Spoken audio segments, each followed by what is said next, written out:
3 عادتیں اگر کسی کے اندر ہیں تو اسے مالدار ہونے سے کوئی بھی نہیں روک سکتا۔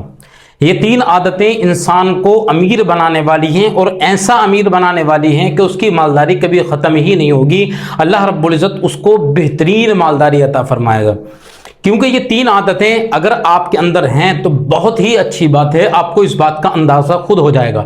کیونکہ اگر آپ کے اندر یہ چیزیں ہوں گی تو ظاہر سی بات آپ کو اندازہ ہوگا کہ ہاں اللہ رب العزت ان کے ذریعے مالداری عطا فرماتا ہے۔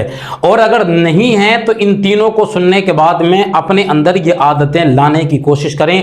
اگر یہ عادتیں آپ اندر لے آئے تو آپ کو مالدار ہونے سے کوئی بھی دنیا کا انسان نہیں بچا سکتا، کیونکہ اللہ رب العزت کو یہ تینوں چیزیں اتنی پسند ہیں کہ اللہ رب العزت ان کے صدقے میں آپ کو مالداری ہر حال میں عطا ہی فرمائے گا۔ ٹھیک ہے، وہ تینوں چیزیں کیا ہیں؟ سب سے پہلے نمبر پر صدقہ کرنا۔ ٹھیک ہے، صدقہ کرنا سب سے پہلے نمبر پر، یہ اللہ رب العزت کو بہت زیادہ پسند ہے۔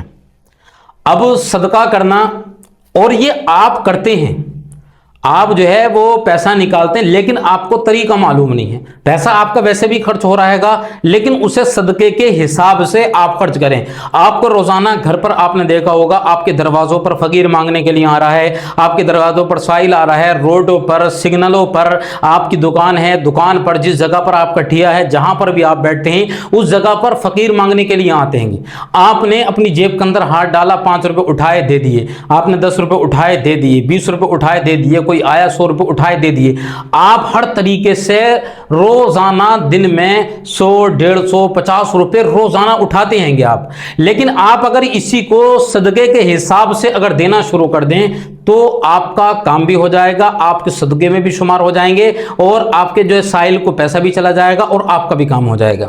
اب وہ کرنا کیا ہے؟ صبح ہی آپ جب گھر سے نکلیں تو اپنے لیے صدقہ نکال دیں، 10 روپے کا، 20 روپے کا اپنے گھر پر نکالنے کے بعد میں آپ رکھ دیں، کیونکہ دن بھر کے اندر فقیر کو جائے گا بھی 1 تیر سے 2 نشانے جو بولتے ہیں نا، وہ یہ وہی والا حساب ہوگا۔ ایک تو سائل کو بھی چلا جائے گا پیسہ، اور دوسرا آپ کی طرف سے صدقہ بھی نکل جائے گا۔ اب صدقے کے کیا کیا فائدہ ہیں؟ صدقے کے اتنے فائدے ہیں کہ آپ شمار بھی نہیں کر سکتے کہ اللہ رب العزت اس کے بدلے میں آپ کو کیا کیا عطا فرمائے گا۔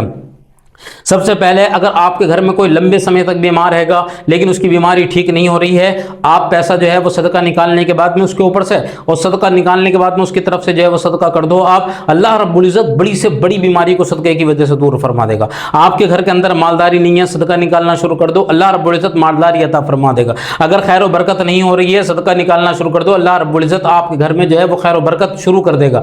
اللہ رب العزت کے فرشتے اس انسان کے لیے دعائیں کرتے ہیں کہ جو صدقہ نکالتا ہے اس کے لیے دعائیں کی جاتی ہیں کہ اللہ رب العزت اس کے گھر کے اندر برکتیں نازل فرما دے۔ تو جب فرشتے دعائیں کریں گے تو آپ کے گھر کے اندر کیسے برکت نہیں ہوگی؟ اور اس کے بعد میں اس کا ایک فائدہ یہ ہے کہ اگر آپ کے اوپر کوئی بھی مصیبت آنے والی ہوگی اللہ رب العزت اسے ٹال دے گا، کوئی بیماری آنے والی ہوگی اللہ رب العزت اسے دور فرما دے گا، کوئی پریشانی آنے والی ہے بڑی سے بڑی، اللہ رب العزت صدقے کی وجہ سے اسے دور فرما دے گا۔ اگر آپ کا دل بہت زیادہ پتھر ہو چکا ہے، آپ کسی کی بات کو سننے کے لیے تیار نہیں ہے، صدقہ نکالنا شروع کر دیں، آپ کا دل رحمدار ہو جائے گا، آپ کا دل موم بن جائے گا، اور آپ ہر کسی کی بات کو فیل بھی کرو گے، رحم آ جائے گا آپ کے اندر۔ اور اگر آپ جو ہے وہ صدقہ نکالنا شروع کریں گے، اللہ رب العزت کے غضب کو ہی ٹھنڈا کرتا ہے، اللہ کے غصے کو ہی ٹھنڈا کرتا ہے آپ اگر صدقہ نکالیں گے۔ یہ اس کے فائدے ہیں۔ پھر اس کے بعد میں قبر کے اندر عذاب اگر ہونے والا ہوگا، قبر کی سختیوں میں کمی آئے گی، اور میدان محشر کے اندر جہنم کی آگ سے اللہ رب العزت بچائے گا صدقہ دینے والے کو۔ اور میدان محشر میں جہاں انسان سائے کی تلاش میں بھاگتا پھرے گا، دوڑتا پھرے گا، اگر کوئی صدقہ نکالنے والا ہوگا تو اللہ رب العزت اسے سایہ عطا فرمائے گا۔ بے حساب فائدے ہیں۔ اور اگر آپ گھر سے نکلیں اور آپ نے 5 یا 10 روپے کا صدقہ نکالنے کے بعد میں گھر سے نکل گئے، پوری رات پوری جو ہے وہ راستے اللہ رب العزت کے فرشتے آپ کی حفاظت کریں گے، تمام حادثات سے، ایکسیڈنٹ وغیرہ سے، ان تمام چیزوں سے آپ کی حفاظت ہوگی۔ تو یہ صدقہ دینے کا فائدہ ہے۔ تو آپ صدقہ نکالنا شروع کریں۔ آپ دکان پر بیٹھے ہوئے ہیں، صبح جانے کے بعد میں 20-50 روپے جتنا روزمرہ فقیر آتے ہیں آپ سے مانگنے کے لیے، اتنے کا صدقہ نکالو، اپنی جان کی طرف سے، اپنے کاروبار کی طرف سے، اپنے گھر کی طرف سے نکالنے کے بعد میں رکھ دو، فقیر کو اٹھاؤ، 5 روپے دے دو اس میں سے۔ تو یہ دونوں کام ہو جائیں گے۔ ایک تو سائل کو جو سوال کرنے آیا، فقیر مانگنے کے لیے آیا، اسے بھی پیسہ چلا جائے گا، اور آپ کا صدقہ بھی ادا ہو جائے گا، آپ اللہ رب العزت کے نزدیک اچھے لوگوں میں شمار بھی ہو جاؤ گے۔ پہلا یہ کام۔